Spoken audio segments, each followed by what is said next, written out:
touch into African economics and how those two run parallel. If we're designing and we don't necessarily have the cash injection to make the design that is human-centered to apply, how do we bypass that? Okay. Hold the thought. Let that simmer. Okay. Next question. Got you. So yeah. Please direct the question. Good day, everyone. My name is Golulebo Makai from the organization called Landizi Kozake. I'm a manufacturer, but I'm exporting to Africa. I make coal with cow poo and also create a biogas with cow poo and also make a coal for brine. But I'm exporting to Mozambique. And it's going well in Mozambique, no problem. It's beside the current of Mozambique. And the half of population in Mozambique is using the biogas, using the gas stove. The problem I have with my country, in my country, is the SAPS standard for my products. Because if you take 2 cow dung from 1 cow, the results doesn't match. So now I'm skeptical and I'm looking at all these business opportunities in my country. And I want to know if can we be assisted in terms of that, so that I can also supply South Africa.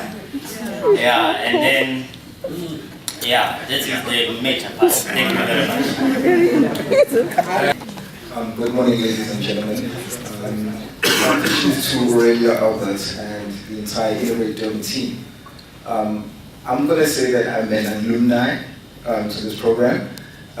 We're the guys behind Pikadu, but we have a company that's called Binder Recon, which is basically a technology company that houses Pikadu and other projects. So we're really interested in sort of participating in what you guys are doing, since you're now your own legal entity.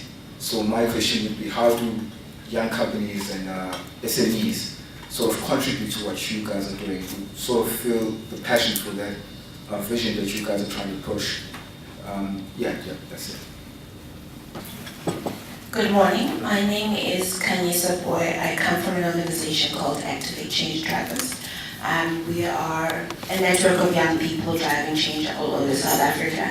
And my question is, because of the work that we deal with a lot of people-centered innovation, and so we do hackathons and such things. And I was wondering, particularly in KwaZulu-Natal and Durban, how does our organization find or make a relationship with Innovate Durban such that they can benefit from this in Durban, but also because we're a nationwide organization, how do we strike up a relationship such that the young people that are in the network get to benefit from some of the things that the partners are able to offer?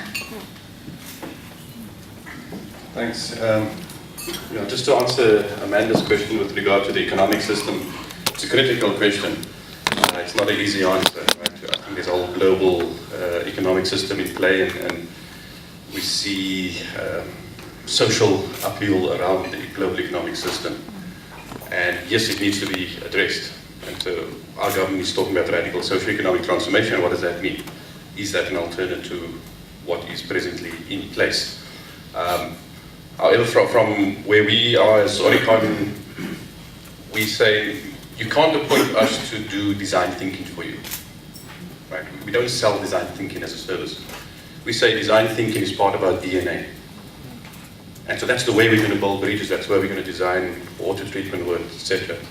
And so once you bring that human-centric element into everything you do, it should start shaping towards the end user, and the end user in mind. And as an engineering sector, we need to decide where do we want to play in the South African economic system. But we are following, unfortunately, a global economic system that says growing profits at all costs. And that's a fundamental problem. And so as Africa, we need to, and specifically the entrepreneurs, I think, in the room, and I'm very glad to hear our young entrepreneur here saying that he wants to be sitting here soon and fund in the next generation, because that's what it's about. You know, and you don't need design thinking or anything else to do that. You know, just do the right thing. And so it's a very complex thing, but unfortunately, it's a global system, and I think that's a big issue in our country right now. What is the economic system that we are following? Adding on to that, and I can just respond to the cow poo, because it speaks directly to this mindset of us as Africans. And so let me give you another example of, you said SABS specifications. So the water treatment works in South Africa and across the continent is a very high European spec. So we import things all the time. However, if we can engage with government and say there's actually a very natural solution, pond system that you can use for water treatment, that will be more labor intensive, create work, and it's not this high-tech foreign technology that we bring in. It will still be healthy, but that's an African solution to a problem that's across the whole continent. So we see these water treatment works across the whole continent. Lots of them have been installed. After a few years, there's no one there to maintain them. But that's something that we as Africa have inherited. And so we've got to say, as Africans, it's not about can we catch up with the West, whether it's water treatment, whether it's urbanization. It's saying, what is the alternative narrative to that? We've got to shape our own narrative. But we can only get there if we have the confidence and saying there is alternative narrative. And that's why for us the African design innovation is critical. So as part of our plans, we'd like to develop some sort of innovation ambassador program and also use previous participants of our programs as mentors. And I know these two guys have already chatted to me and said they would like to be mentors for future participants of our programs, not only the Youth Innovation Program, but other programs that we run. Kanisa from Activate Leadership, we'd be happy to also work together with you guys, seeing how we can collaborate. I think I have chatted to you previously, but I think in a different role. But let's chat about this further after the session and see how we can see areas to collaborate.